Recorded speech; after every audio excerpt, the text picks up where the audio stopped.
저희들이 빌립보서를 함께 공부하는데 처음에 서신이라는 그런 장르 가운데서 누가 보냈는지 바울과 누가 보냈다고요? 디모데가 보냈다라고 써 있습니다. 그들의 정체성을 뭐라고 얘기했어요? 종이라고 얘기했고요. 또 누구에게 보냈습니까? 빌립보에 있는 그리스도 예수 안에 있는 성도들에게 보냈다라고 이야기하면서 그가 인사말을 하죠.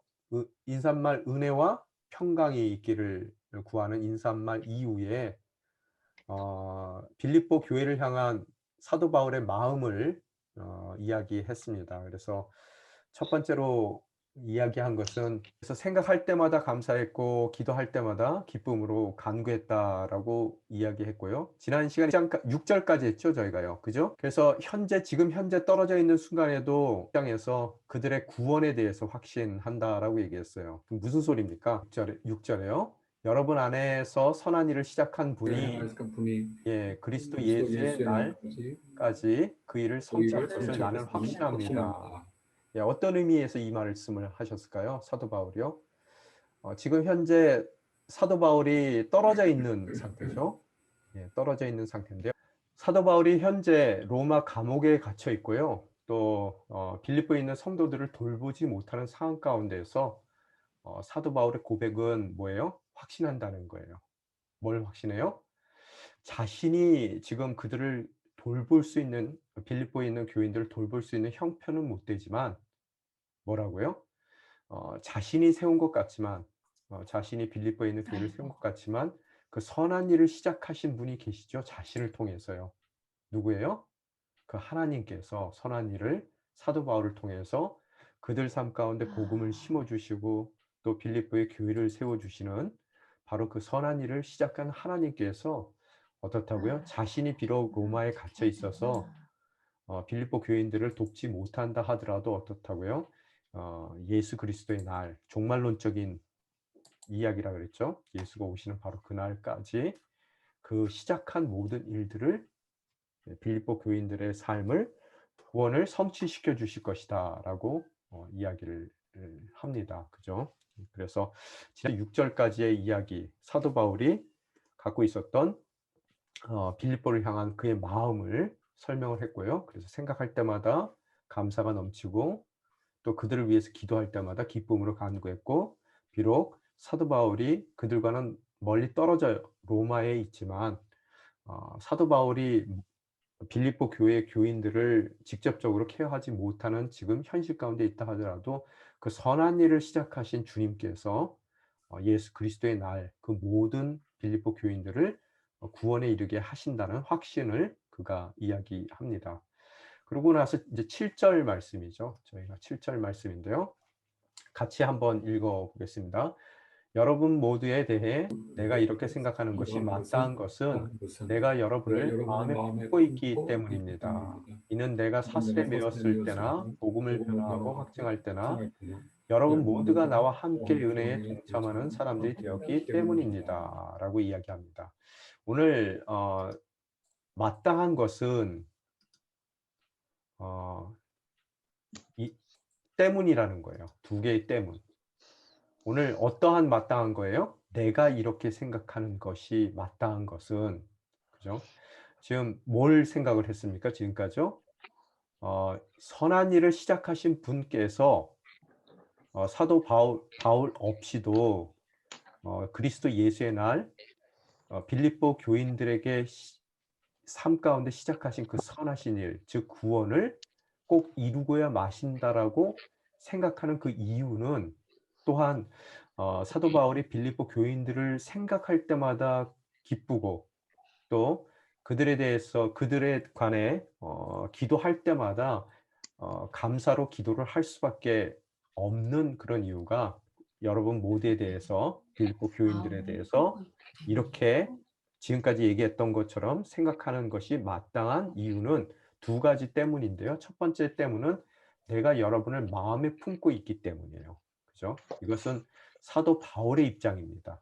그래서 사도 바울은 그들을 마음에 품고 있기 때문에 생각할 때마다 기쁘고 또 기도할 때마다 감사로 그들을 위해 간구할 수밖에 없고 또 자신이 돌보지를 못하고 있다 하더라도 선한 일을 자신을 통해 시작하신 하나님께서 책임지시고 하나님 자신이 책임지시고 예수 그리스도의 날 마지막 날 종말의 날 새하늘과 새 땅이 임하는 그날 그들의 모든 삶을 구원하실 것이라고 그들에 대해서 생각하는 나의 생각이 마땅한 것은 첫 번째 뭐라고요?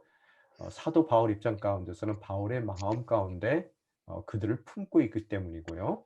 또 빌립보 성도 입장 가운데서는요. 그들이 이런 사람이 되었기 때문이에요. 어떤 사람이 되었기 때문에요? 은혜에 동참한 사람이 되었기 때문에 어떻다고요? 그렇게 생각하는 것이 그들에 대해서 그렇게 생각하는 것이 마땅하다는 거예요. 이 두 가지 이유 때문에요. 그렇죠? 그런데 그러면은 은혜에 동참한 사람들이 되었기 때문에라고 그러는데 뭐 어떻게 동참한 거예요? 여러분 모두가 나와 함께 동참했다는 거예요. 함께 동참이라는 얘기는 영어 성경에서도 보면은 share라는 단어를 사용하거든요. 나눈다는 이야기예요. 그죠? 그래서 뭘 나눴대요. 자기는 그들을 마음에 품었고요. 또 그들은 자신과 함께 은혜 가운데서 나눴다라고 얘기해요. 그래서 이 두 가지 이유 때문에 그들의 구원은 확실하다라고 지금 사도 바울은 그 확실한 이유를 대고 있거든요. 그런데 언제 동참을 했어요? 그들이? 언제 그들이 나눴어요? 내가 사슬에 매었을 때나 언제요? 내가 복음을 변호하고 확증할 때나 여러분 모두가 은혜에 동참한 사람들, 즉 은혜 가운데서 나눈 사람들이라는 것 때문에 어떻다고요? 그들 모두가 은혜의 날, 예수 그리스도의 날, 그들 삶 가운데 선한 일을 시작하신 하나님께서 그들의 구원을 반드시 완성하실 것에 대한 확신을 그가 갖는다라고 얘기하고 있어요. 오늘 이 은혜에 동참한다는 말, share한다고 표현을 하고 있는데 동참을요. 그 share한다는 말, 은혜에 동참한다는 말을 성경에 보게 되면은요. share한다라고 써 있는데요. 여러분 은사라는 말 있죠? 우리가 쓰는 말 중에서요. 은혜라는 말은 지난 시간에 뭐라 그랬습니까? 제가요. 은혜는 받지 못할 것을 받는 게 은혜라고 그랬죠? 지난 시간에. 기억나시죠? 그 은사라는 말은 무슨 소리냐 하면요. 히라버로요. 여기 보시면은 카리스마라고 써 있어요. 카리스마. 우리도 뭐 보통 우리가 카리스마라는 저 사람은 카리스마가 있어. 뭐 이런 말 쓰잖아요. 그 말 자체가 은사라는 말인데요. 여기에 카리스라는 단어가 들어가 있어요. 여기 보면은요. 무슨 소리예요? 카리스 무슨 소리라고 그랬어요? 은혜라는 뜻이라고 그랬죠? 그죠? 그 은혜라는 단어가 은사라는 단어 가운데 포함이 되어 있습니다. 그래서 은사의 원래 뜻은요. 카리스마의 뜻은 gift in grace예요. 무슨 소리입니까? gift는 뭐예요? 선물이죠. 근데 선물이 어떻게 주어진 선물이에요? 은혜 가운데 주어진 선물이라는 거예요. 그럼 그 선물은 받을 만한 자격이 있어서 주신 거예요? 아니면 그냥 주신 거예요? 그냥 주시죠. 자격이 없는데 그냥 주신 거예요. 음. 그래서 은사라는 거는요. 기본적으로 나한테 주실 이유가 없는 것인데 나한테 주셨단 말이에요. 은사라는 것이요. 그래서 은사라는 것을 왜 주었을까라고 우리가 물어봐야 돼요. 아니, 내가 자격도 없는데 왜 은사를 나에게 주셨는가? 그 은사를 주신 이유는 뭐예요? 하나님의 목적을 이루기 위해서예요. 덕을 세우기 위함이라는 거예요. 다르게 얘기하면요. 그래서 은사는 내가 받지 못할 것을 나에게 선물로 주셨는데 그 선물로 주신 이유는 뭐라고요? 하나님의 계획을 위해서 이루기 위해서 나에게 주셨다는 거예요. 그러면은 그 주시는 것 중에서 은사도 있고요. 축복도 있단 말이에요. 그죠? 축복으로 주시는 경우도 있고 무언가를 은사로 주시는 경우도 있어요. 그러면 이 둘의 차이가 뭐예요? 여러분, 하나는 축복은 내가 누리기 위함이에요. 축복을 왜 주셨다고요? 나보고 누리라 그러는 거예요. 누릴 줄 아는 것도 성도예요. 근데 은사는 뭐예요? 나하고는 아무런 자격이 없는데 나에게는 아무런 자격도 없는데 받지 못할 그 선물을 나에게 주셔서 그 선물로 하여금 뭘 하신다고요? 주님의 계획을 목적을 이루기를 원하시는 것이 은사예요. 자, 됐습니까?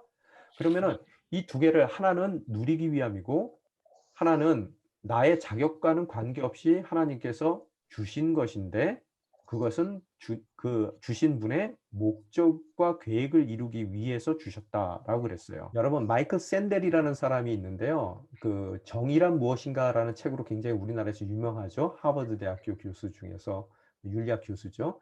근데 그 사람이 가장 최근에 쓴 책 중에서요. Tyranny of Merit라는 책이 있어요. 그 책에서는 무엇을 얘기하냐면요. 우리가 갖고 있는 것 중에서 많은 것이 우리가 자격이 있어서 갖는 것이 아니라 세상 말로 운이 좋아서 가졌다라고 이야기하는 그 책에서 하거든요. 그래서 내가 지금 서 있는 지위, 그러니까 하버드 대학교에 들어갔을 때도 뭐 사람들이 보통 내가 잘나서 들어갔다라고 생각하는데 그 책에 의하면요. 하버드 대학교에 들어오는 사람들이 만약에 10명을 뽑는다면은 100명이 똑같은 수준의 사람들이 지원을 한대요. 그럼 100명 중에서 10명만 추려내기 위해서 뭘 하냐면요. 하버드 대학에서 뺑뺑이를 돌린대요. 그러면은 나머지 90명은 떨어지고요. 실력은 다 똑같은데요. 10명만 뺑뺑이에서 운이 좋아서 하버드 대학교에 들어온다는 거예요. 근데 문제는 뭐냐 하면은 떨어진 사람은 자기가 실력이 없어서 떨어졌다고 생각하고요. 들어온 사람은 자기들이 정말로 실력이 좋아서 들어왔다고 생각한대요. 그게 착각이라는 거예요. 자격의 착각이요. 그래서 merit라는 이 자격이란 뜻인데요. 그래서 tyranny of merit 하면은 그게 폭력적인 그런 폭군과 같이 자기 자신의 자격을 부각시킨다는 거예요. 그게 착각이라는 거예요. 무슨 얘기인지 혹시 이해가 됐어요? 제 주변에도 굉장히 큰 타업을 해서 이루신 분들이 그분들이 동일하게 하시는 말씀이 목사님 이게 믿는 사람이 이런 얘기를 해서 어떤지 모르지만 운이 좋았어요라는 말을 하시더라고요. 그때 운이 좋았다고요. 사업을 하실 때. 그래서 큰 돈을 벌게 됐다라고 말씀하시더라고요. 여러분 그게 운이 좋은 게 아니라요. 우리 믿는 사람들 가운데서는 뭐라고요? 재정이요? 자격이 없는데 어떻다고요? 하나님이 나에게 은혜 가운데 받지 못할 그것을 은혜 가운데 뭐예요? 자격 없는 나에게 선물로 주신 거라는 거예요. 그럼 주셨을 때는 뭐 하라고요? 하나님의 계획과 목적을 위해서 사용하라는 거예요. 오늘 빌립보 교회와 이 사도 바울의 굉장히 그 친밀한 관계를 코이노니아를 보여주는데요. 그것은 뭐냐 하면요. 그래서 서로를 생각할 때마다 기쁘고요. 또 서로를 위해서 간구할 때마다 감사로 넘치는 기쁨으로 서로를 위해 기도할 수 있고요. 간구할 수 있고 또 틀림없이 내가 저 사람을 현재 케어를 못한다 하더라도 저 사람 인생 가운데 나를 통해서 그 선한 일을 구원을 시작하신 하나님께서 틀림없이 하나님의 때에 저 사람을 하나님의 온전한 자녀로 구원하실 것이라는 확신을 갖게 되는 그것이 마땅하게 그렇게 생각하는 것이 마땅한 이유는 마음에 품고 있고요. 또한 오늘 은사로 주신 것을 축복으로 누리지 않고요. 그 은혜의 동참, 즉 은혜 가운데서 자신이 은사로 받은 그 모든 것을 어떻다고요? 함께 쉐어, 나누기 때문이라는 거예요. 언제 나눴어요? 사도 바울이 시간을 정할 때 어떻게 나눠요? 내가 사슬에 매여 있을 때나 복음을 변화하고 확증할 때. 무슨 소리입니까? 복음을 선포할 때, 선교지에서 열심히 뛸 때나 내가 뛰지 못해 감옥에 갇혀 있기 때문에 뛰지 못할 때나 항상이에요. 사도 바울은 복음을 전할 때, 못 전할 때로 시간을 나누거든요. 자기 시간을요. 그가 시간을 어떻게 생각하시는지 보셔야 돼요. 그럴 때 언제 항상 자신에게 주어진 모든 것을 은사로 생각하며 누려야 될 축복으로 생각하지 않고 항상 나와 함께 사도 바울과 함께 나누었기 때문에 그렇게 생각하는 것이 당연하다라고 얘기하고 있어요. 왜 우리가 서로를 생각할 때마다 기쁨 가운데 생각하지 못하고 또 서로를 위해서 간구를 할 때 감사함으로 정말 넘치는 기쁨 가운데 간구를 하지 못하고 또 내가 안 도와줘도 저 사람은 틀림없이 하나님의 자녀로서 성숙해 나가고 구원받을 것이라는 확신을 갖지 못하는 이유는 바로 우리가 서로를 마음에, 사도 바울이 빌립보 교회를 마음에 품고 있는 것 같이 품지 못했기 때문이고요. 첫 번째. 두 번째, 그러지 못하는 이유는 우리가 하나님께서 은사로 주신 모든 것을 함께 쉐어하지 못했기 때문이에요. 지금 제 얘기가 이해가 됩니까? 내가 자격이 있어서 받았으면은 누릴 수 있는 자격도 있겠죠. 그런데 하나님께서 나에게 주신 것 중에서 많은 것이 은사라는 거예요. 자격이 없다는 거예요. 그럼에도 주셨을 때는 누리라고 주셨기보다는 뭐라고요? 하나님께서 나에게 불러주신 소명과 사명을 위해 함께 은혜에 동참하도록, 은혜 가운데 쉐어하도록, 나누도록, 그래서 그 나눔을 통해서 하나님의 일들이 이루어 가도록 주어졌기에 은혜에 동참하는, 즉 은혜 가운데서 나눌 때 우리는 진정한 코이노니아를 이룰 수 있다라는 것을 사도 바울은 이야기하고 있더라는 거예요. 8절 보겠습니다. 내가 그리스도 예수의 마음으로 여러분 모두를 얼마나 사랑하는지 하나님께서 내 증인입니다. 뭐 마음에 품었다고 분명히 얘기했어요. 여러분들을 모두를 내 마음에 품었다. 그럼 어떻게 알아? 내가 마음에 품었는지 안 품었는지. 빌립보 교인들이 그렇게 생각할 거 아니에요? 그래서 8절을 이야기하고 있습니다. 하나님께서 뭐라고요? 내 증인이라는 거예요. 그죠? 근데 뭐의 증인이세요? 내가 얼마나 사모하는지에 대한 증인이세요. 그죠? 그러면은 누구를 사모하는 거예요? 여러분 모두, 빌립보 성도 모두를 내가 얼마나 사랑하는지 증인이시라는 거예요. 하나님께서요. 어떻게 그가 빌립보 교인들 모두를 사랑합니까? 그리스도 예수의 마음으로 이 빌립보 교인들 모두를 사모하는 것에 대해서 하나님께서 내 증인이라는 거예요. 내 마음에 품는다라고 얘기한 것은 사모함이고요. 그 사모함은 바로 예수 그리스도의 마음으로 그들을 사모할 때 내 가슴에, 내 마음에 품었다라고 사도 바울이 얘기하는 것이고, 그 품은 것은 하나님께서 내 증인이 되어 주신다는 거예요. 그러면 우리말 성경에는 사모함을 그리스도 예수의 마음으로 사모했다라고 써 있는데요. 한글 개역 개정에는 심장이라고 표현합니다. 그리스도의 심장으로 내가 얼마나 여러분 모두를 사모하는지 하나님께서 내 증인이십니다라고 이야기하거든요. 그래서 오늘 이 하나님의 예수 그리스도의 마음이라고 표현된 그 단어는요. 스플랑크논이라는 히라보인데요. 그 뜻은 내장이라는 뜻이에요. 내장. 이 대장, 뭐 소장 이런 내장이라는 뜻입니다. 그래서 사도 바울의 표현에 의하면은 그리스도의 마음이 아니라요. 심장도 아니고요. 원래 문자적으로 하면 내장이라는 뜻이에요. 예수 그리스도의 내장으로 여러분 모두를 내가 얼마나 사랑하는지 하나님께서 내 증인이십니다. 이렇게 표현하는데요. 우리나라 사람들은 이 표현을 더 잘 이해할 수 있을 것 같아요. 우리나라에서는 애간장이 탄다라는 말 쓰죠. 바로 그 얘기예요. 그래서 예수 그리스도가 우리를 위해서 애간장이 타셨듯이 어떻다고요? 사도 바울은 빌립보 교인 모두를 어떻다고요? 마음에 품었다 그러는데 그 마음에 품은 것은 예수 그리스도가 애간장을 타며 우리를 사랑했듯이 사도 바울 또한 빌립보 교인들 모두를 그런 애간장이 타는 예수 그리스도의 마음으로 사모했다라고 이야기를 하고 있습니다. 그래서 교회다운 참 모습은요, 바로 뭐라고요? 예수님의 애간장으로 서로를 사랑하는 거예요. 그죠? 그럴 때 우리는 진정 코이노니아를 이루는 겁니다. 9절 보겠습니다. 나는 여러분의 사랑이 지혜와 모든 총명으로 더욱 풍성하게 돼서, 나는 주어예요. 그 다음에 뭐라고요? 9절에는 안 나오지만 10절에 기도합니다라고 끝납니다. 그래서 나는 기도합니다예요. 오늘 9절의 말씀은요. 주어는 뭐라고요? 나는, 동사는 뭐라고요? 기도합니다예요. 그러면은 뭘 기도해요? 더욱 풍성하게 되기를 기도해요. 뭐가 풍성하기를 기도해요? 여러분의 사랑이 더욱 풍성하기를 나는 기도해요. 그죠?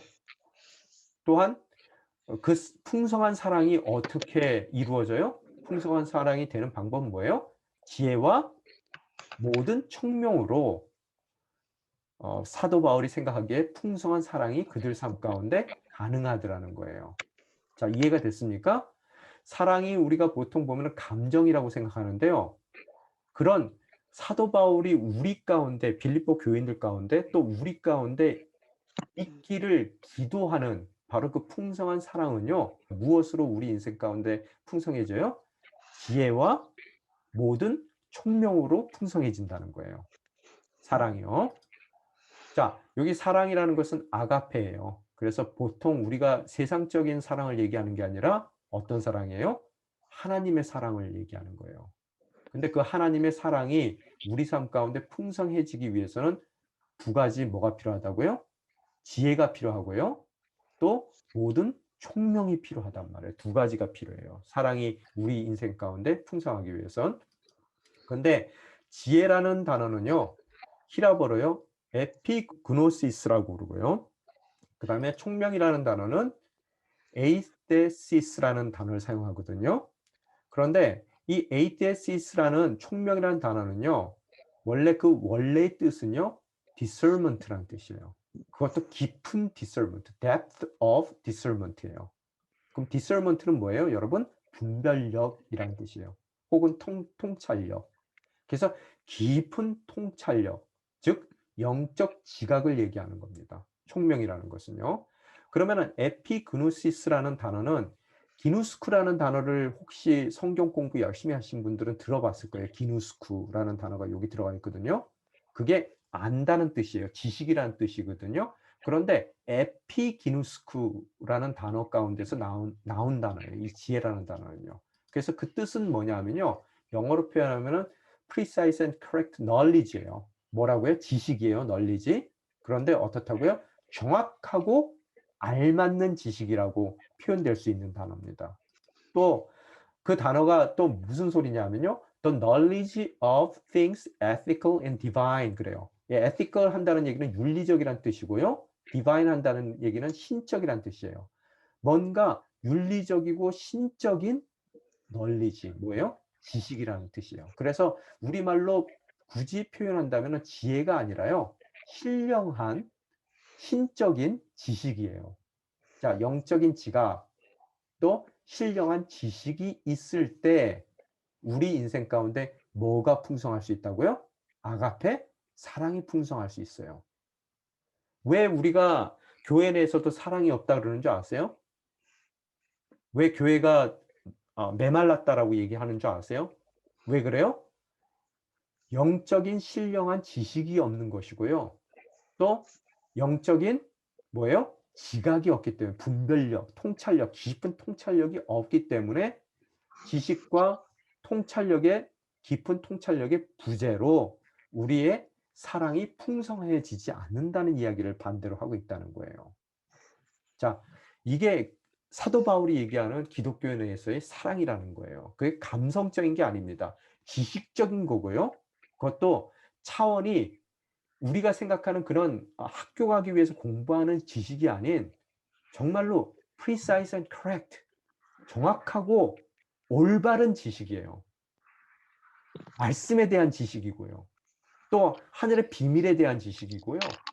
그 다음에 그 지식이 우리 삶 가운데 어떻게 배어 있는지를 밝히 바라보는 깊은 통찰력 가운데서 어떻다고요? 성경적인 또 기독교적인 아가페 사랑이 우리 가운데 풍성해질 수 있다는 것을 그는 그의 기도 가운데 이야기하고 있더라는 거예요. 그 다음에 10절에 보게 되면 계속해서 진행을 하겠습니다. 최선의 것이 무엇인지를 분별할 수 있게 되기를 기도합니다. 그래서 여러분이 그리스도의 날까지 순결하고 흠이 없이 지내라고 써 있습니다. 여기에 뭐 주어는 나는이겠죠. 그죠? 아까 위에서 9절에서 기도합니다. 동사를 여기서 갖고 온 거예요. 그래서 나는 기도합니다. 뭐를 기도해요? 아까는 뭘 기도했다고요? 사랑이 풍성해지기를 기도했어요. 그 풍성하기 위해서 뭐가 필요하다고요? 신령한 지식과 깊은 통찰력이 필요하다 그랬어요. 그런데 나는 또 여기서 기도해요. 10절에서 뭘 할 수 있도록요? 분별할 수 있게 되기를 기도해요. 오늘 지금 사랑이 그들 가운데 풍성하기 위해서 지금 그가 바라는 것은 신령한 지식과 통찰력과 분별할 수 있는 능력이에요, 지금요. 사랑이 풍성해지기 위해서요. 근데 뭘 분별할 수 있는 능력이에요? 최선의 것이 무엇인지를 분별할 수 있는 능력이 있기를 기도한다는 거예요.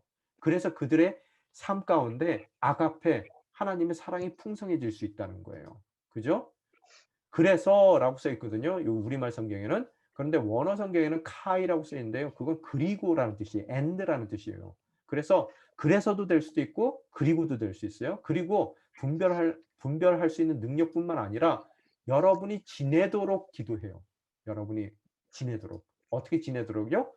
순결하고 흠이 없이 지내도록 기도한다는 거예요. 이게 사랑의 조건들입니다. 첫 번째 사랑의 조건이 뭐였다고요? 신령한 지식과 깊은 통찰력.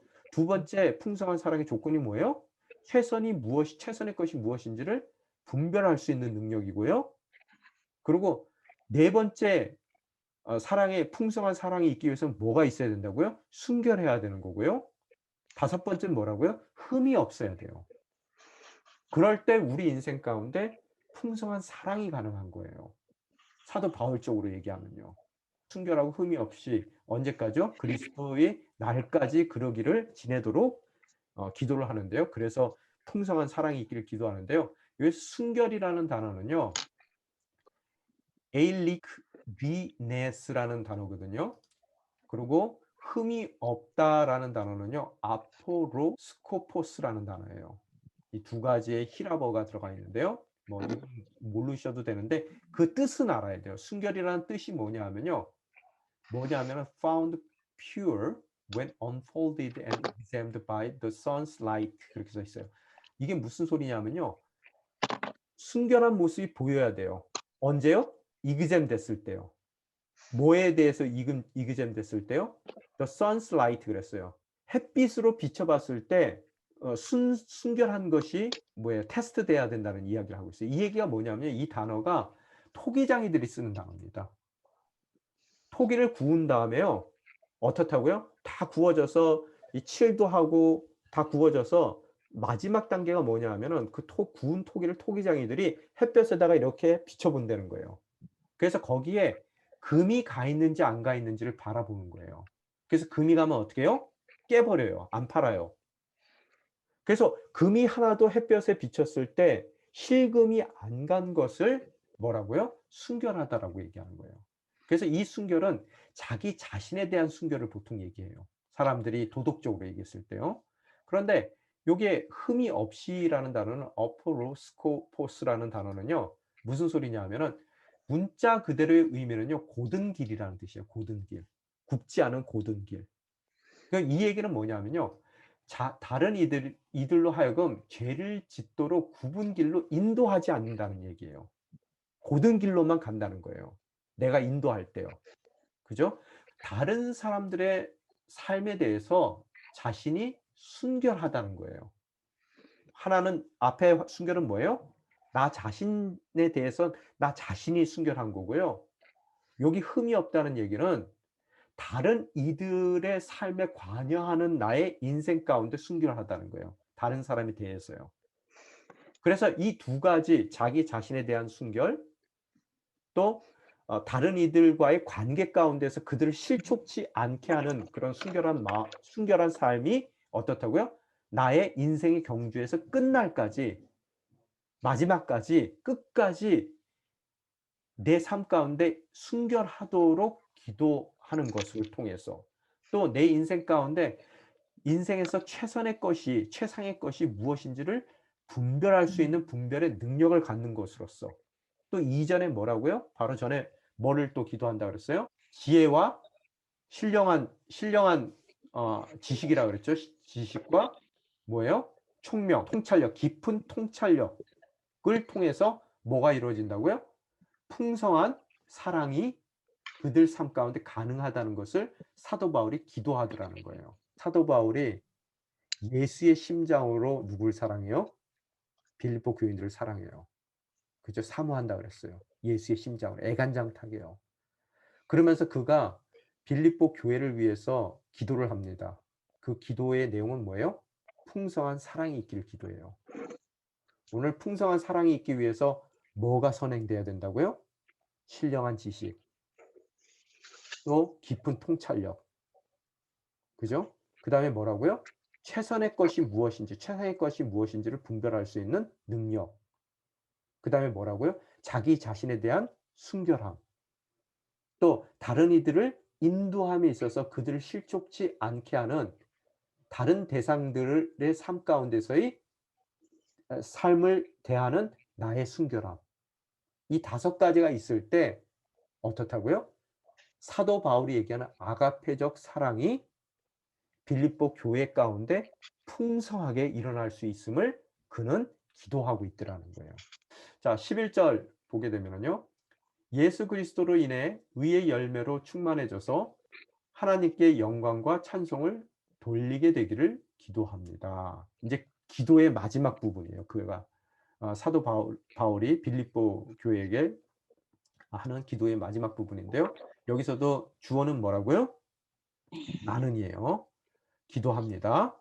기도한대죠. 뭐 하기를 기도해요? 돌리게 되기를 기도해요. 누구에게 돌리게 돼요? 하나님께 돌리게 되기를요. 뭘 돌리게 됩니까? 영광과 찬송을 하나님께 돌리게 되기를 기도한대. 그런데 그 돌리게 되는 그 영광과 찬송을 돌리게 하나님께 돌리게 되기 위해서 뭐가 필요해요? 충만해져야 된다는 거예요. 뭐가 충만해져야 돼요? 의의 열매가 충만해져야 돼요. 의의 열매로 그들이 충만해져야 돼요. 그죠? 그 의의 열매는 어떻게 충만해질 수 있어요? 예수 그리스도로 인해 충만해질 수 있다는 거예요. 자, 오늘 The fruit of righteousness 그렇게 써 있어요. 의의 열매. 그게 있어야지만 최종적으로 사도 바울이 원하는 기도의 제목, 즉 하나님께 영광과 찬송을 돌리는 삶이 가능하다는 거예요. 이게 지금 다 합쳐져 있는 얘기거든요. 그러면은 이 righteousness, 이 의가 무엇인지를 알아야 돼요. 그게 충만해져야지만 이것이 가능하거든요. 이 영광과 찬송을 하나님께 돌리는 것이요. 그러면은 이 의의 열매 했을 때 의의 열매가 뭔지, 의가 뭔지를 알아야 되는데요. 여러분, 의로운 사람이 어떤 사람들이에요? 율법을 100% 잘 지키면 의로운 사람이죠. 그죠? 그러면 예수님께서 그 율법을 2가지로 이렇게 정리해 주셨어요. 뭐예요? 첫째, 내 마음과 정성과 뜻을 다해 하나님을 사랑하라. 사랑하라. 그러면 2번째, 율법이 얘기하는 게 뭐라고요? 둘로 나눴을 때요. 내 이웃을 내 내 몸과 몸과 같이 같이 사랑하라. 사랑하라. 이것이 율법의 요약이라고 그랬어요. 그죠? 그러면은 율법을 잘 지킨 사람이 의로운 사람이고요. 의로운 사람이 의로운 열매를 맺는데요. 예수님의 표현에 의하면은 의는 뭐라고요? 하나님을 내 마음과 정성과 뜻을 다해 사랑하는 것이고 또 내 이웃을 내 몸과 같이 사랑하는 거예요. 그러면은 하나님을 사랑하고 이웃을 사랑하는 것이 의예요. 그러면 즉 무슨 소리예요? 관계라는 거예요. 관계. 그죠? 의는 관계입니다. right standing이에요. 올바른 뭐예요? 나의 상대방을 향한 태도라는 거예요. right standing. 그러면 그 관계의 열매라는 거예요. 어떤 것에 의한 관계의 열매요? 예수 그리스도로 인해서 우리 삶 가운데 주어진 그 관계의 열매가 충만할 때 비로소 우리는 하나님께 영광과 찬송을 돌리게 된다는 얘기를 하고 있어요. 지금 의의 열매는 관계의 열매라고 그랬고요. 아까 뭐가 풍성해지기를 기도했어요? 아가페 사랑이에요. 사랑이 풍성해져서 어떻다고요? 즉 지금 11절에서도 의의 열매가 관계의 열매가 예수 그리스도를 통해서 충만해졌을 때 그 충만한 의의 열매를 맺은 우리의 삶이 어떤 삶이 된다고요? 하나님께 영광과 찬송을 돌리는 삶이 된다는 거예요. 그게 궁극적인 그의 기도의 제목이에요. 이 얘기가 네. 뭐냐 하면요. 하나님과 우리의 관계가 틀어졌죠. 죄를 통해서요. 예수 그리스도로 인해서 우리가 틀어진 하나님과 우리의 관계가 다시 회복됐단 말이에요. 의로워졌어요. 그래서 비로소 예전에는 이기적인 사랑으로 나만 사랑하고 이타적인 사랑조차도 없고 하나님께 관심도 없었던 내가 예수 그리스도를 통해서 어떻다고요? 하나님의 아들이 되고 딸이 된단 말이에요. 하나님도 나를 하나의 피조물로 바라보는 것이 아니라 예수 그리스도 통해서 나의 딸아, 나의 아들아 하고 불러주신단 말이에요. 그게 의예요, 의. 그죠? 반절의 의란 말이에요. 나머지 반절은 뭐예요? 이제는 옛날에는 성도 다르고 태어난 것도 다르고 나하고 아무 상관없는 사람들인데 어떻다고요? 그 사람들이 예수를 믿고 교회에 들어와서 서로를 바라볼 때 이제는 한 가족으로 신적인 가족이에요. 인제는 하나님을 아버지로 두고 있는 자식들이란 말이에요. 그래서 형제와 자녀가 된 이웃과의 관계, 온전한 관계, 회복된 관계, 예수 그리스도를 통해서 우리에게 허락된 바로 그 의의 관계 가운데서의 열매가 풍성해지잖아요. 충만해지잖아요. 즉 아가페의 사랑이 충만해지잖아요. 그러면 어떻게 된다고요? 하나님께 영광과 찬송을 돌리는 사도 바울의 기도가 응하는 그런 삶을 살 수 있다는 거예요. 즉 똑같은 얘기를 하고 있어요. 뭐라고요? 아까 얘기한 게 사랑이 풍성해져서 의의 열매가 충만해져서 그죠? 그렇기 때문에 사랑이 풍성해지기 위해서는 뭐가 필요했다고요? 뭐가 필요하다고 그랬어요? 신령한 지식과 통찰력. 통찰력, 그죠?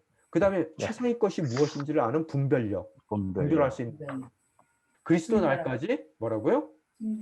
나 자신의 순결 또 다른 사람들과의 다른 사람 관계들을 관계 순결. 예, 넘어지지 않게 굽은 길로 인도하지 않는 타인에 대한 순결함, 흠 없이 지내는 그것이 있을 때 그의 사랑이 뭐라고요? 풍성해진다 그랬어요. 그죠? 그런데 또한 오늘 뭐라고 얘기하고 있어요?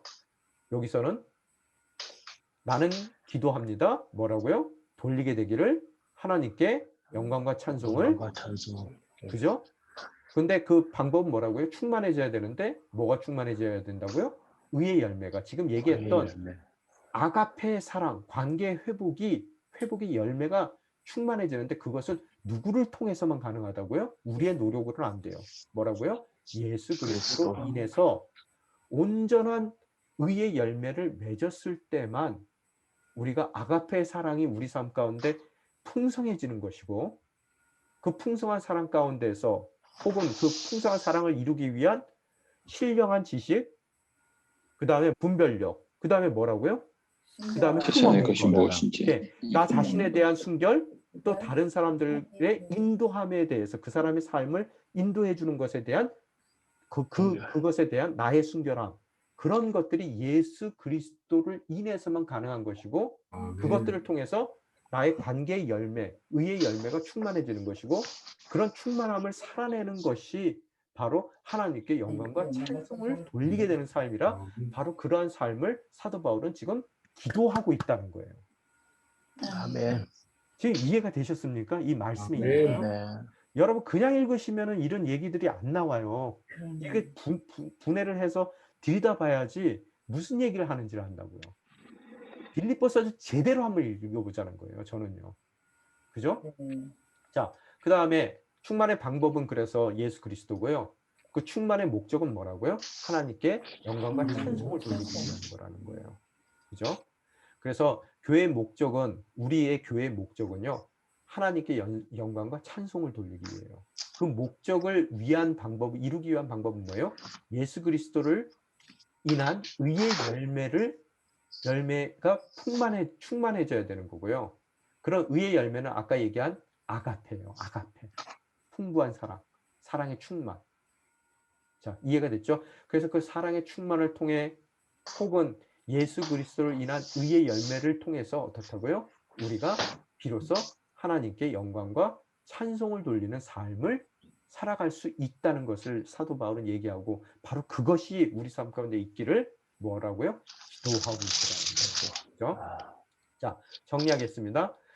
나는 여러분의 사랑이 9절에 나는 여러분의 사랑이 지혜와 모든 총명으로 더욱 풍성하게 돼서 최선의 것이 무엇인지를 분별할 수 있게 되기를 기도합니다. 그래서 여러분이 그리스도의 날까지 순결하고 흠이 없이 지내 예수 그리스도로 인한 의의 열매로 충만해져서 하나님께 영광과 찬송을 돌리게 되기를 기도합니다. 지금 9절서부터 11절까지가 사도 바울의 기도의 내용인데요. 다시 얘기합니다. 뭐라고요?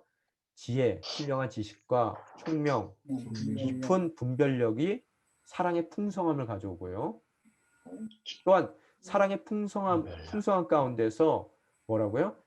풍성함 가운데서 또 최선의 것이 무엇인지를 아는 분별력도 생기는 거고요. 또 분별력만 있는 것이 분별력만 최상의 것이 무엇인지를 아는 분별력만 요구되는 것이 아니라 자신의 순결과 다른 이들의 길에 대한 그들을 굽은 길로 인도하지 않는 나의 그 다른 타인을 위한 삶에 대한 나의 순결함이 있을 때 우리는 비로소 예수 그리스도를 통한 의의 열매로 충만한 인생이 되는 것이고 그 인생은 뭐라고요? 하나님께 영광과 찬송이 된다는 것을 이야기하고 있더라는 거예요. 여러분, 그래서 우리가 궁극적인 교회의 목적은 영광과 찬송이에요. 그러기 위해서 사랑의 풍성함이 있어야 돼요. 사랑의 풍성함이 있기 위해서는 신령한 지식과 분별력이 있어야 되고요. 또 그뿐 아니라 최상의 것이 무엇인지를 아는 분별할 수 있는 분별력이 있어야 되고요. 또 순결함이 있어야 돼요. 나 자신에게도 다른 이들에게도요. 그죠? 바로 그것을 우리는 뭐라고 표현해요? 예수 그리스도를 인한 의의 열매로 축복하는 삶이라는 거예요. 바로 그게 성도의 삶이라는 거예요. 아가페의 삶. 그죠? 바로 그 얘기를 했고요. 잠깐 정리를 해보면요. 1절서부터 11절까지 내용은요. 바울의 문안 인사입니다. 그죠? 그래서 감사와 중보의 기도로 이어졌어요. 우리가 그 기도의 내용을 지금 들었습니다. 그래서 사도 바울의 정체성에 대해서, 종의 정체성에 대해서 얘기했고요. 또 그들에 대해서 늘 감사와 기쁨이 넘치는, 생각할 때마다 감사의 기쁨이 넘치는 이유는 그들의 복음의 파트너십 때문이라고 얘기했고요. 또 더 나아가서 이제 정말 예수의 심장으로 사랑하는 빌립보 교회를 향한 그 사랑에 대해서, 자신이 품고 있는 사랑이 하나님이 증인이라고 얘기하는 그 사랑에 대해서 얘기했고요. 또 그 사랑하는 마음으로 그가 그들을 위해 간구하는 내용을 지금까지 우리가 다루어 봤습니다. 이제 본격적인 본론이 시작돼요. 12절서부터요. 그래서 11절서부터 19절까지는 바울이 지금 현재 처한 상황과 그의 복음을 전파하는 사명에 대해서 그가 기록을 하고 있고요. 또 20절에서 26절 사이에는 삶의 생사를 초월하는 바울의 신앙 고백을 담고 있고요. 그래서 우리가 이후 시간에 지금 읽어 나갈 내용은 상황과 사명이고요. 그 다음에 신앙 고백이고요. 또 27절에서 30절까지는 복음에 합당한 신앙과 특별히 그 신앙 가운데에서 이해하는 신앙적인 그런 고난에 대한 의미를 그가 이야기합니다. 오늘 목표는 제가 30절까지 가는 게 목표라서 빨리 진행을 하겠습니다. 대충 그림이 그려지죠? 어떤 방향으로 가고 있는지. 자, 12절 읽겠습니다. 형제들이여, 내가 당한 일이 오히려 복음의 진보를 가져온 사실을 여러분이 알기 바란다. 이제 본론으로 들어온다 그랬어요. 12절서부터요. 형제들이여 하고 불렀어요. 그죠? 그러놓고 하는 얘기가, 나는 주어죠. 뭘 해요? 바랍니다. 주어가 나는, 그다음에 동사는 바랍니다. 뭘 바래요? 여러분이 알길 바란대요. 뭐를 알기 바래요? 무엇을 알기 바랄까요? 본론을 지금 얘기하면서 형제들이여 그러면서 이 분위기를 싹 바꿔버려요. 그래서 이렇게 주목, 집중 뭐 이렇게 얘기를 하는 거예요. 자, 본론을 얘기할 테니까 잘 들어. 이제 기도 다 끝났어. 인사도 끝났고 지금 너희들을 위한 기도도 다 끝났어. 이제 본론 얘기할 거야. 그러면서 형제들이여 하고 부르면서 나는 바랍니다. 뭘 바래요? 여러분들이, 당신들이 알기를 바란다는 거예요. 뭘 알길 바래요? 사실을요. 어떤 사실이에요? 복음의 진보를 가져왔다는 사실이요. 복음의 진보를 가져왔다는 사실이. 그럼 뭐가 복음의 진보를 갖고 왔는데요? 내가 당한 일이요. 그죠? 그런데 오히려라는 단어를 넣었어요. 그들이 생각했던 그런 보편적인 생각과는 반전의 그 결과가 일어났음을 이야기하는 거예요. 오히려 그 말씀을. 그래서 여기 진보라는 단어는요. 프로코페라는 단어거든요. 프로코페라는 프로한다는 얘기는 앞으로라는 뜻이거든요. 근데 이 프로코페라는 단어는 군사 용어예요. 군대 용어입니다. 그래서 진군을 위하여 길을 만들다라는 뜻이에요. 여러분 옛날에는 전쟁하러 갈 때 뭐 무기들 막 다 갖고 가는 거 아니죠? 뭐 이렇게 보면은 돌멩이를 쏘는 뭐 그런 투석기라 그러나요? 그런 거 나무로 만들잖아요. 어떻게 해요? 가는 길에 나무 있는 나무 없는 나무 다 베서요. 그걸 만드는 거예요. 그래서 앞에 있는 숲을 다 없애버립니다. 또 강이 있거나 시냇물이 있으면은 나무를 베서 그 시내에 다리를 놓습니다. 그게 바로 프로코페라는 군대 용어예요. 진보라는 뜻입니다. 앞에 놓인 모든 방해물을 나아가는 그 길을 닦는 데 사용한다는 거예요. 그런 의미를 갖고 있습니다. 그래서 오늘 그가 형제들이여 그러면서 본론을 얘기하면서 이들이 걱정했던 내가 당한 일, 바로 그래서 내가 아무것도 할 수 없을 거라고 생각했던 바로 그 매임의 사건이 로마 감옥의 매임의 사건이 그들의 기대와는 달리 오히려 기대와는 달리 뭐라고요? 복음의 복음의 진보를 진보. 가져온 것을 어떻다고요? 알기 알기 바란다는 바란다. 거예요. 형제들이여 그러면서요. 그죠? 그러면서 13절에 뭐라고 써 있습니까? 내가 이렇게 사슬에 매인 것이 온 친위대와 다른 모든 사람들에게 그리스도 안에서 분명히 드러나게 돼라고 써 있어요. 사슬에 매인 것이 이것이 주어죠. 그죠? 드러나게 돼. 이게 동사예요. 그죠? 사슬에 매인 것이 드러나게 된다는 거예요. 그건 누가 사슬에 매였어요? 내가 매인 거예요. 사도 바울이. 어떻게 매였어요? 이렇게.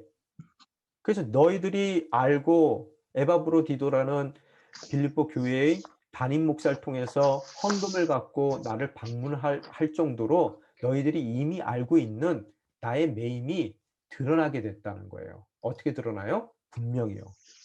어떤 식으로 드러나요? 그리스도 안에서 드러났다는 거예요. 누구에게요?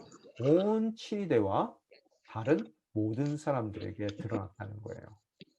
그죠? 자, 여기서 친위대라는 말은요. 프라이토리온이라는 단어거든요. 그건 국거를 의미하는 의미입니다. 그래서 당시에 1만 명 이상의 친위대가 궁궐 내에 있었대요.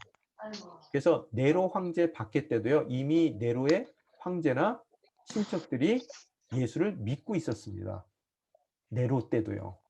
또 네로 이후에 도미티아누스라는 사람이 아주 극심하게 기독교를 핍박하거든요. 그렇지만 그 핍박 이후에 300년 만에 기독교가 로마의 국교가 됩니다. 오늘 이 모든 일들이 역사에서 앞으로 일어날 모든 일들이 오늘 그 친위대와 다른 모든 궁궐에 있는 사람들에게 분명히 드러났기 때문에 그것이 씨앗이 되어 앞으로 훗날 기독교가 로마의 국교가 되는 일까지도 일어나게 되더라는 거예요. 드러났다는 거예요. 오늘 자신이 사슬에 매였기 때문에 로마의 궁궐 안에 있는 사람들에게 어떻다고요? 복음이 분명하게 드러나게 됐다는 것을 알기 원한다는 거예요. 형제들에게요. 그죠? 그래서 오늘 여러분과 제가 알아야 될 것이요. 오늘 나중에도 나눔 질문 가운데서 제가 여러분에게 나누길 원할 텐데요. 우리 하 목사님도 여러분 우리 온누리교회가 한 것 중에서 가장 멋진 것 중에 하나가 러브 소나타예요. 일본 땅에 복음을 증거하는 일입니다. 근데 하 목사님도 본인 그러셨잖아요, 예전에요. 일본에 복음 전하고 싶은 마음 요만큼도 없었다고요. 일본에 대한 미움이 우린 기본적으로 갖고 있는 민족 아니에요. 그런데 어떻게 러브 소나타 그 일본 사람들을 위해서 교회에 많은 재산을 투자를 했어요. 재정을 투자해서 정말로 열심히 일본 선교를 할 수 있는 러브 소나타가 어떻게 가능해져요? 하 목사님의 매임 때문에 가능해져요. 어떤 매임이요? 편찮으셔서 치료를 일본에서 받을 수밖에 없는 상황 가운데 내몰리는 상황 가운데 일본에 대한 선교의 마음을 그분이 품게 되더라는 거예요. 오늘 동일한 그런 그 매임의 섭리가 사도 바울 가운데서도 일어나고 있더라는 것을 우리는 바라볼 수 있더라는 거예요. 그러면 하 목사님이나 사도 바울만 그런 매임의 섭리 가운데 부름받습니까? 저와 여러분은 어때요? 우리의 매임이 틀림없이 있어요. 그죠? 하영재 목사님은 뭐예요? 건강의 매임이 있었단 말이에요. 사도 바울은 지금 육신의 매임이 있었어요. 말 그대로 감옥에 갇힌 사람 아니에요? 근데 우리 인생 가운데서도 뭔가 우리가 재정적인 매임이든 건강적인 매임이든 관계적인 매임이든 그런 매임이 있었을 때는 틀림없이 그 매임에 깊은 섭리가 있음을, 그래서 분명히 그리스도 안에서 예수 그리스도께서 전하시고자 했던 우리를 위해서 십자가를 지셨던 바로 그 복음이 드러나게 되는 것으로서, 그때에는 그것이 어떻게 발전될지 몰랐지만 훗날 도미티아누스 이후에 300년 이후에 국교가 되는 그런 복음의 씨앗을 우리의 매임을 통해 드러나게 하실 수 있다는 것을 사도 바울은 미리 얘기하고 있더라는 거예요. 오늘 우리의 매임이 드러나요. 그런데 우리의 매임이 드러나기 위해서는 어떻다고요? 중요해요. 여기 제가 하이라이트 했죠? 우리의 탐심이나 욕심 안에서는 안 드러납니다. 그 복음이요. 어떻게만 드러난다고요? 그리스도 안에서 그것이 분명히 드러나게 돼요. 무슨 소리입니까? 제가 지난번에 거룩에 대해서 말씀드렸죠, 여러분? 거룩에 대해서 말씀드렸는데 거룩한 매임이라고 그랬어요. 거룩은 뭐라 그랬어요? 구별됨이라고 그랬죠? 성도의 매임은요, 구별된 매임입니다. 그래서 남들은 매였을 때 원망하고요, 매였을 때 포기하고요, 매웠을 때 자포자기 하거든요. 우리는 어떻다고요? 그리스도 안에서 매였다는 것은요, 무슨 매임이냐면요, 하나님이 쓰시고자 하는 거룩한 매임이에요. 구별된 매임입니다. 우리가 하나님께서 불러주신 그 매임을 통한 섭리를 이루고자 하는 것이 바로 그리스도 안에 있는 것이고요. 바로 그러한 우리의 삶을 주님 안에 내어드릴 때 우리의 매임의 삶을 통해 복음은 분명히 드러나게 되더라는 거예요. 자, 14절 읽습니다. 많은 형제들이 내가 매임으로 인해서 주를 신뢰함으로 두려움 없이 더욱 담대하게 하나님의 말씀을 전했습니다. 이제 매여 있는 것까지, 매임의 그 섭리에 대해서 얘기하면서요, 그 매임 때문에 일어나는 여러 가지 자기를 통해서 일어났던 그 로마에서의 사건 외에 각지에서 일어나는 사건들을 얘기하는데요. 여기서 주어는 많은 형제들이죠. 형제들이 뭐 했다고요? 동사가 뭡니까? 말씀을 전했대요. 그죠? 많은 형제들이 말씀을 전했는데 어떻게 전했다고요? 부사구가요. 두려움 없이 전했대요. 또 어떻게 전했다고요? 더욱 담대하게 전했대요. 근데 두려움 없이 더욱 담대하게 말씀을 전하는 일이 어떻게 해서 이루어졌어요? 원인이 뭐예요? 나의 매임으로 인해서요. 자기가 직접 친위대와 로마 궁궐에 있었던 모든 사람들에게 복음을 온전하게 드러내게 직접 복음을 드러나게 한 일 외에 나의 매임을 통해서 또 한 가지 사건이 일어나는데 그 사건은 형제들 가운데 일어났어요. 예수 믿는 형제들 가운데서요. 그런데 그 형제들이 뭘 했다고요? 말씀을 전했는데 어떻게 됐다고요? 두려움 없이 더욱 담대하게 말씀을 전하는 결과를 낳더라는 거예요. 자기의 매임이요. 자, 이해가 됐습니까? 그런데 그 모든 것이 매임에도 불구하고 그 매임이 오히려 형제들로 하여금 더욱 두려움 없이 담대하게 말씀을 전하도록 했었던 그 이유가 왜 그렇게 할 수 있었어요? 주를 신뢰함으로 말이에요. 그죠? 주를 신뢰하지 않고 사도 바울을 신뢰했으면 저 사람 하다가 실패했네 이렇게 되는 거예요. 그런데 주를 신뢰한다는 얘기는 저 사람이 매여 있다 하더라도 그 매임에 섭리가 있다는 것을 믿어요. 그래서 하나님께서 빌립보 교회를 세울 때도 억울하게 사도 바울을 빌립보 감옥에 가둡니다. 그 가두어서 그는 매임의 섭리를 아는 사도 바울과 실라는 그 감옥 가운데서 찬송하고 기도할 때 흔들려 지진이 나고 옥문이 열리는 역사를 통해서 어떻다고요? 그 매임의 섭리가 바로 빌립보에 하나님의 교회를 세우는 일이었어요. 그것을 경험한 그들이 이번에도 사도 바울의 매임에 대한 그런 주님의 계획을 신뢰하기 때문에 그분이 특별한 섭리를 갖고 있어서 오늘 사도 바울을 로마 감옥에 갇혔다는 것을 신뢰함으로 어떻다고요? 나의 매임이 또 다른 하나님의 섭리를 이루는 하나님의 방법임을 깨닫고 많은 형제들이 어떻다고요? 사도 바울도 궁궐 안에서 자신의 매임이 복음을 증거하도록 분명히 복음이 드러나도록 그 모든 궁궐 가운데 있는 친위대와 모든 사람들에게 사용하듯이 자기 삶을 사용하듯이 그들 또한 밖에서 사도 바울이 그토록 전하고 싶었던 복음을 사도 바울이 현재 붙잡혀 있기 때문에 못 전하니까 우리라도 더욱 열심히 전해야 되겠다는 마음을 갖고 어떻다고요? 주를 신뢰함으로 말씀을 두려움 없이 더욱 담대하게 전하는 결과를 얻더라는 거예요. 안팎으로요. 궁궐 안에서, 궁궐 밖에서. 자, 됐습니까? 말씀을 전하게 된 원인은 나의 매임 때문이고요. 매임의 섭리를 깨닫기 때문에요.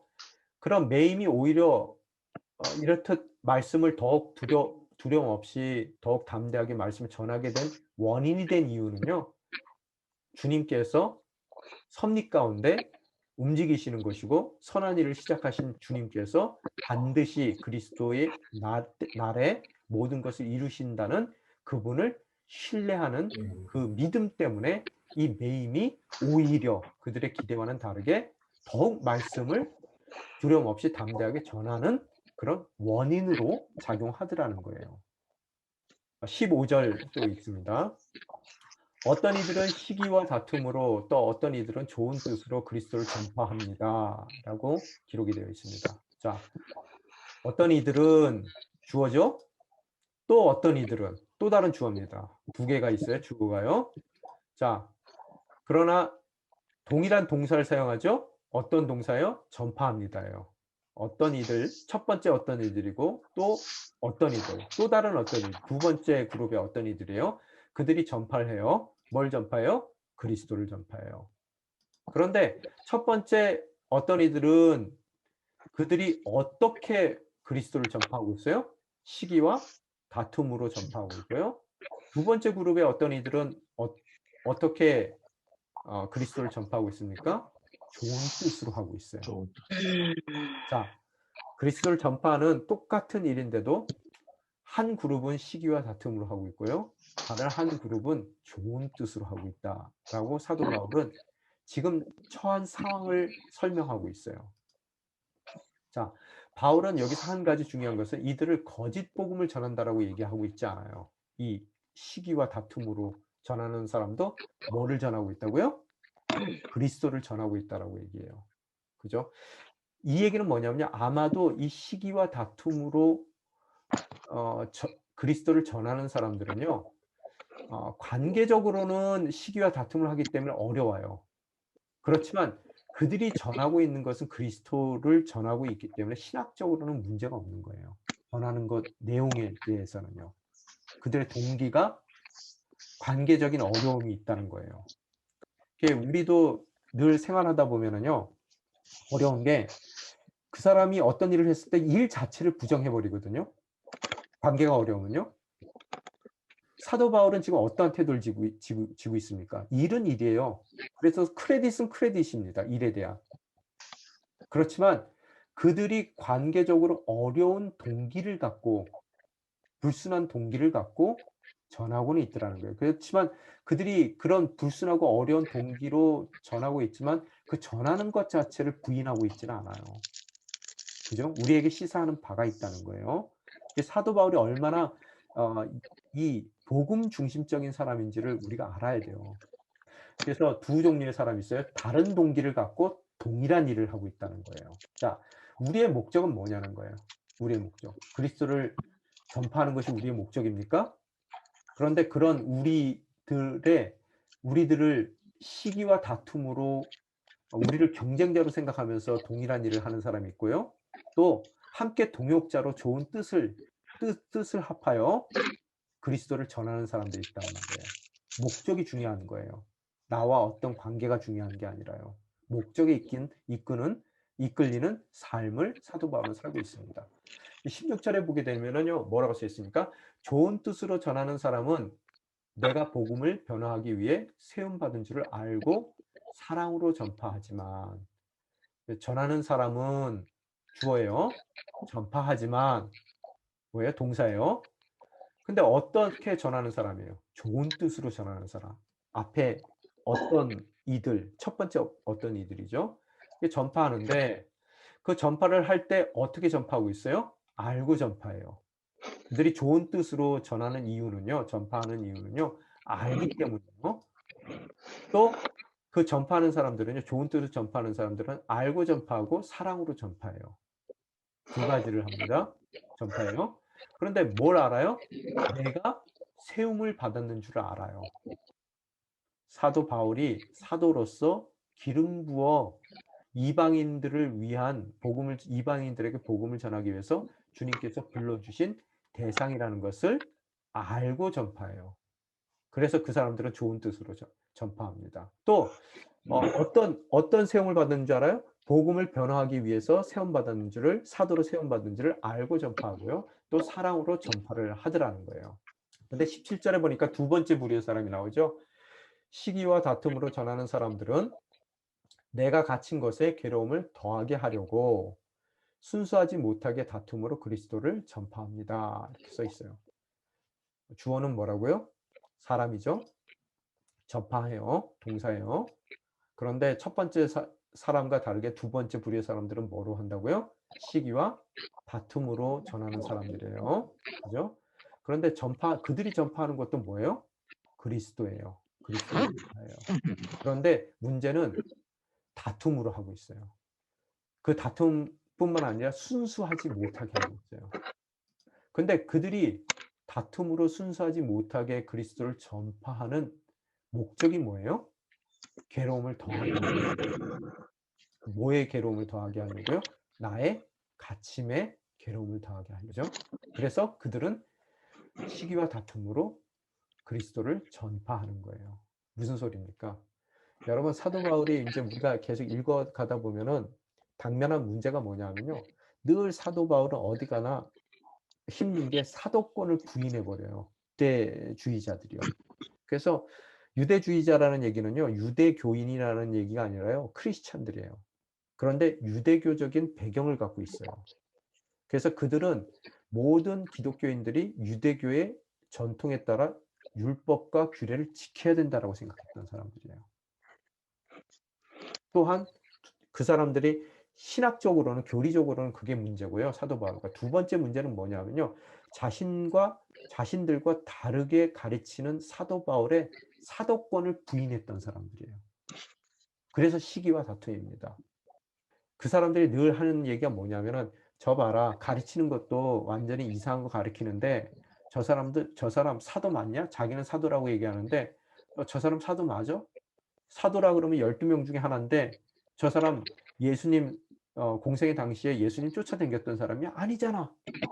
그리고 사도라는 것은 보내심을 받아야 되는 것인데 예수님이 저 사람을 보냈어? 보낸 적 없어. 저 사람은 아마 예수님 살아있을 때 예수님하고 말 한마디 안 섞어봤을걸? 원래 저 사람 뭐 하던 사람이야? 교회를 핍박했던 사람이야. 그런데 다메섹에서, 도상에서 뭘 빚을 받다 그러고 지 혼자 봐놓고 뭐 마리에서 떨어져서 머리 다친 이유로 교회를 핍박했던 사람이 갑자기 예수를 전하네. 그 사람이 사도라 그러는데 사도라는 보장이 어디 있어? 누가 예수님, 그 사람이 예수님 내가 너를 보낸다라고 얘기한 그 다마섹에서의 예수님의 파송식을 눈으로 본 사람이 있어? 없어. 그렇게 해서 사도권을 늘 부인했단 말이에요. 왜? 사도 바울이 이방인들에게 가르쳤던 가르침이 유대주의자들, 율법을 지켜야 된다라고 생각하는 바로 그들에게는 굉장히 불편한 진실이었었어요. 그래서 그 가르치는 것이 마음에 들지 않기에 이 사도 바울의 사도권을 늘 공격했던 사람이에요. 그런데 지금 사도 바울이 어떻다고요? 감옥에 갇혔어요. 그러니까 여러분이 유대주의자 같은 입장이라면 뭐라 그러겠어요? 거 봐라. 내 말 맞지? 하나님을 멀쩡히 하고 있는데 왜 하나님이 그를 감옥에 가둘까? 자, 감옥에 갇힌 결과를, 그 인생의 결과를 보게 되면은 하나님께서 그를 원하지 않는 거야.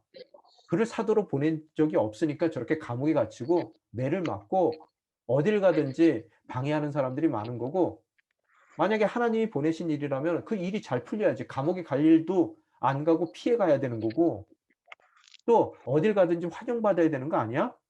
자, 내가 얘기한 것 같이 저 사람은 사도가 아니고 자기 자칭 사도고 누구도 그 사람의 사도권을 예수님께서 인정해 주는 것을 본 적도 없는 것이고 그러니까 지금 감옥에 갇혔어. 이게 증거 아니야? 라고 생각하는 바로 그들의 생각으로 사도 바울이 감옥에 갇힌 것이 그의 사도권을 하나님께서 부인한다는 것을 강조하기 위해서요. 그래서 사도 바울에게 그 정체성을 부인해 주는 괴로움을 더해 주기 위해서. 그래서 그토록 그렇게 복음 전하고 싶은데 네가 감옥에 갇혀서 하나님이 복음도 전하지 못하게 하잖아. 우리는 이렇게 자유롭게 전하고 싶은 대로 잘 전하는데 라는 그런 순수하지 못하고 또 시기와 다툼으로 사람들이 그리스도를 전파하는 것으로서 갇혀서 움직이지 못해서 마음껏 복음을 증거하고자 하는 열정대로 복음을 증거하지 못하는 모든 방해 가운데 놓인 묶임 가운데 놓인 사도 바울의 괴로움을 더하기 위해서 그들은 뭐예요? 그리스도를 전파하더라는 거예요. 오늘 이 케미스트리를 이해해야 돼요. 여러분 하나님 일 한다 그래서 다 잘 풀리는 거 아닙니다. 그래서 여러분이 잘 안 풀리잖아요. 그랬을 때 여러분을 시기와 다툼의 대상으로 생각했던 사람들은요. 여러분의 괴로움을 더하게 하기 위해서요. 어떻다고요? 시기와 다툼으로 그리스도를 순수하지 못한 동기 가운데 전파하더라는 거예요. 약 올라요, 안 올라요? 오른단 말이에요. 그죠? 뭐 그런데 한 가지 그런 우리 입장 가운데서 한 가지 꼭 알아야 되는 게 뭐라고요? 18절에 그렇지만 어떻습니까? 가식으로 하든 진실로 하든 전파되는 것은 그리스도니 나는 이것으로 인해 기뻐하고 또 기뻐할 것입니다. 자, 그렇지만 그랬어요. but 영어로 뭐예요? 반전이에요. 앞의 내용과 반전이에요. 나의 괴로움을 더하려고 그들이 시기와 다툼으로 이 그리스도를 전파하지만 그렇지만 but 그러나 뭐라고요? 어떻습니까?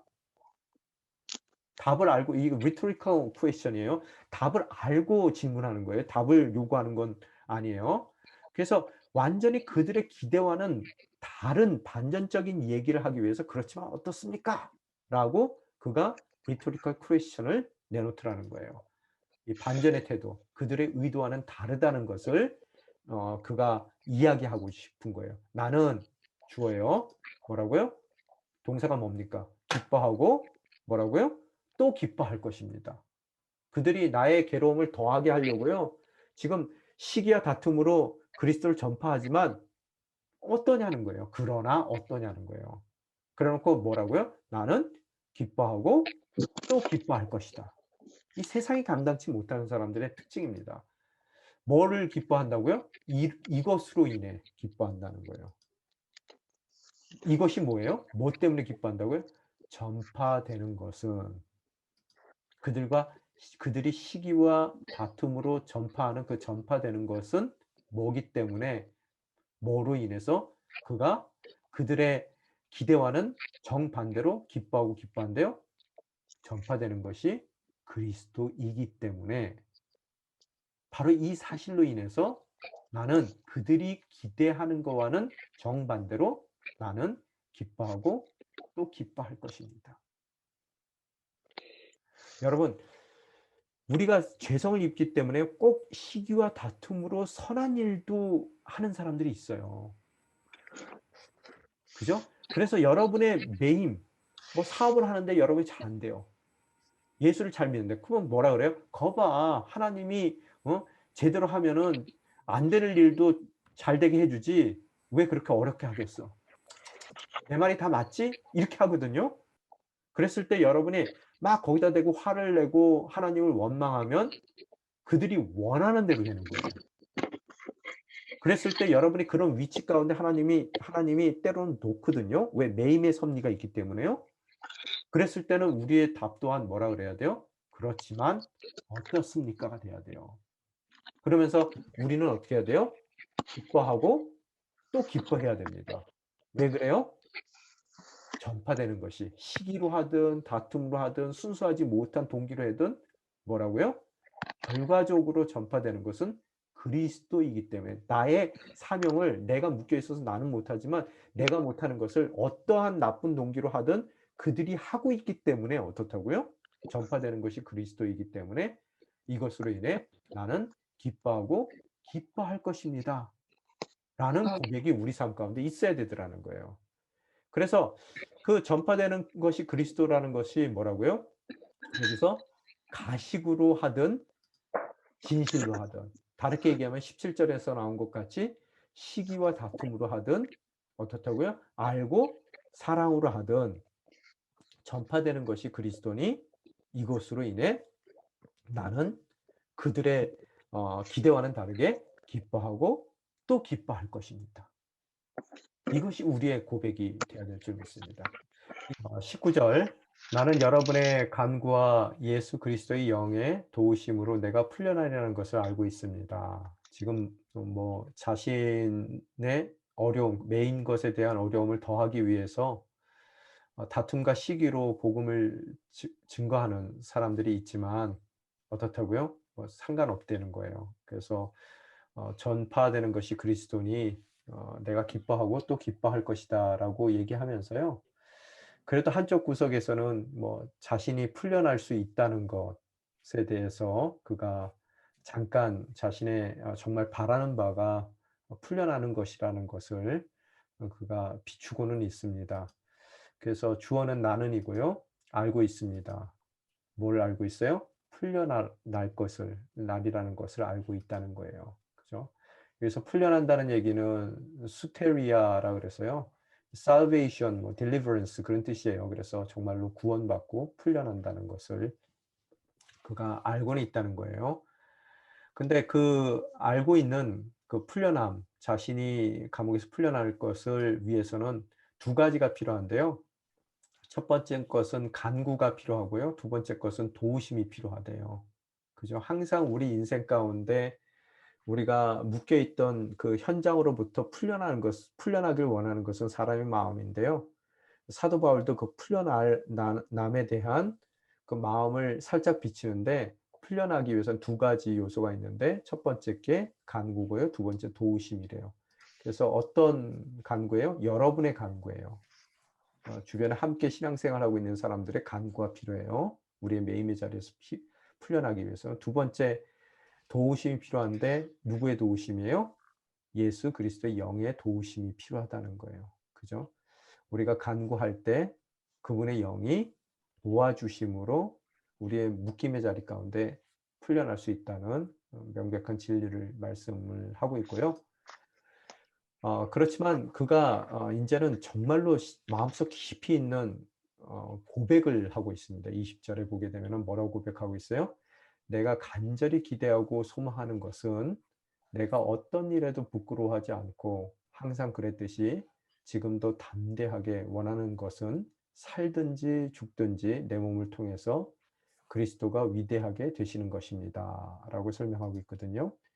그래서 뭐 주어로 생각할 수 있는 것은 뭐 내가 기대하고 소망하는 것은 그렇게 저희들이 볼 수 있겠죠. 기대와 소망하는 것은 위대하게 되시는 것입니다. 내 기대와 소망은 위대하게 되는 거래요. 누가 기대와 소망을 어떻게 해요? 간절히 하고 있어요. 누가 위대해지기를 원해요? 자신이 위대해지기를 원해요? 기대하고 소망하는 것이요. 그것도 간절히. 예, 누가 위대해지길 원해요? 그리스도가 위대해지길 원하더라는 거예요. 오늘 우리의 기대와 소망이 뭘까요? 위대해지는 겁니까? 그랬을 때 우리가 누가 위대해지기를 오늘 내가 간절히 기대하고 소망하는지를 물어야 되겠죠? 사도 바울은 그리스도가 위대해지기를 기대하고 소망한다라고 얘기해요. 근데 어떻게 그리스도가 위대해지기를 그가 기대하고 소망해요? 내 몸을 통해서, 자신의 몸을 통해서 그리스도가 위대해지기를 소망한대요. 근데 그 몸을 통한다는 얘기는 무슨 소리예요? 그가 살든지 죽든지, 그죠? 살아서 살아있는 삶을 통해서 그리스도가 위대해지는 것도 좋고요. 또 로마에 갇혀 있는 동안에 그가 행여 순교를 당해서 죽어서 또 그 죽음으로 그리스도가 위대해지는 것도 그의 기대와 소망의 내용이라는 거예요. 살든지 죽든지 상관없다는 거예요. 자신의 삶을 통해 그리스도가 위대해지는 것이 그가 기대하고 소망하는 겁니다. 어떻게 그 기대와 소망을 그가 하고 있어요? 첫 번째, 부끄러워하지 않게 기대하고 소망하고 있어요. 그리스도가 위대해지는 것을요, 부끄럽지 않게, 어떤 일에도 부끄럽지 않게 되기를 원해요. 이게 소극적인 거죠. 않는다 그랬으니까 부정적인 의미 가운데서 부끄러운 입장 가운데 내가 어떤 일 가운데서도 부끄럽지 않는 것으로서 어떻다고요? 내 몸을 통해 그리스도가 위대해지길 원하는 거예요. 그리스도를 위대하게 만드는 나의 삶이 나에게 결코 부끄러움을 줘서는 안 된다는 이야기를 하고 있는 거예요. 그죠? 또 그런 부끄럽지 않는 삶을 살았던 것이 뭐 항상 지금까지 그랬듯이 지금도 그렇다는 거예요. 감옥에 갇히는 일 자체가 부끄러운 일이 아니에요. 그죠? 그렇지만 내가 그 감옥에 갇힌 일을 피하는 것이 부끄러운 일이라면 그 피하는 일을 결코 하지 않고 감옥에 갇혀 있는 상태로 어떻다고요? 방금 전에 얘기한 것 같이 나가고 싶은 마음은 있지만 만약의 경우 그것이 주님이 원하시는 계획을 이루는데 비껴나가서 부끄러운 일이라면 그 부끄러움으로 부끄러움을 겪고 싶지 않다는 거예요. 늘 어떻다고요? 담대하게 원하는 것은 그가 간절하게 기대하고 소망하는 것은 그리스도가 위대해지는 것인데 그 위대해지는 일 가운데서 자신이 원하는 것은 결코 부끄럽지 않기를 원하는 것이고요. 늘 기대하고 소망하는 것은 담대하게 자신이 기대하고 소망하는 것을 통해서 그리스도가 위대해지기를 원한다라는 것을 이야기하고 있습니다. 21절 보게 되면요. 이제 끝내야 될 것 같은데요. 21절까지 하고 끝낼게요. 이는 내가 사는 것이 그리스도니 죽는 것도 유익하기 때문입니다. 사도 바울의 정말 그 속 깊이 담아두었던 고백이죠. 그래서 이는 때문입니다. 이유를 얘기하는 것이죠. 뭐 때문이에요? 내게 사는 것이 그리스도니 죽는 것도 유익하다. 앞에서 얘기한 것 같이 내 몸을 통해서 그리스도가 위대해지기를 그가 간절히 소망하고 또 기대하더라는 거예요. 그렇기 때문에 죽고 사는 것이 그에게 크게 큰 의미는 없더라는 거예요. 왜? 인생의 궁극적인 목적은 그리스도를 위대하게 해드리는 거기 때문에요. 그런데 어떻다고요? 사는 것도 살아있는 주님께서 이 땅 가운데 삶을 연장해 주신다면은 그것 또한 그리스도의 복음을 전하기 위해서 살아있는 것이고, 그래서 살아있는 날들을 그 그리스도를 위대하게 하기 위해서 그가 살아있는 거고, 만약에 순교하게 된다 하더라도 그것도 그 자신의 죽음을 통해서 그리스도를 위대하게 하기 때문에 그것도 유익하다라는 고백으로 오늘 21절 마무리합니다. 시간이 다 돼서 이 정도 해야 될 것 같은데요. 다음 시간에는 오늘 30절까지 하려고 했는데 어떻게 21절까지만 됐습니다. 다음 주에는 22절서부터 저희가 2장 전체를 다 커버하는 것을 목적으로 하겠습니다. 혹시 질문 없으시죠? 네. 질문 없으시면 기도하고 마무리하겠습니다. 아버지 하나님 감사합니다. 늦은 이 시간 주님의 말씀에 대한 열정을 갖고 저희 양재 공동체 식구들 함께 모여 주님께서 허락하신 빌립보서를 함께 읽었습니다. 빌립보서의 그 본론을 통해서 저희들 사도 바울의 오늘 주어진 상황 가운데 주님께서 갖고 계신 숨겨진 섭리를 읽습니다. 때로는 그 매임이라는 상황을 통해서 주님께서 또 복음을 증거해 나가시고 또 그 궁궐의 감옥에 있었던 모든 이들에게 사도 바울이 직접 복음을 증거하는 것뿐만 아니라 또 좋은 뜻으로 사도 바울의 매임으로 인해 더욱 담대히 사도 바울이 전해야 될 바깥 세상에서의 자리 가운데 형제와 자매들이 그 좋은 뜻으로 사도 바울이 전하지 못하는 그 안타까움을 알기에 그들이 더욱더 담대하게 열심히 복음을 증거하는 모습 또한 바라봅니다. 이렇듯 때로는 우리의 매임을 통해 주님께서 정말 멋진 주님의 계획을 이루어 가심을 깨닫습니다. 오늘 사도 바울을 통해서 다시 한번 우리의 매임의 섭리가 무엇인지를 깊이 있게 물을 수 있도록 우리 삶을 인도하여 주시며 감사드립니다. 또 오늘 사도 바울의 그 기대와 간절한 소망이 무엇인지에 대해서 그의 간증을 듣습니다. 정말 그의 몸을 통해 그것이 사는 것이든 죽는 것이든 그리스도가 위대해지시기를 원하는 사도 바울의 그 고백이 저희의 고백이 될 수 있게 도와주시옵소서.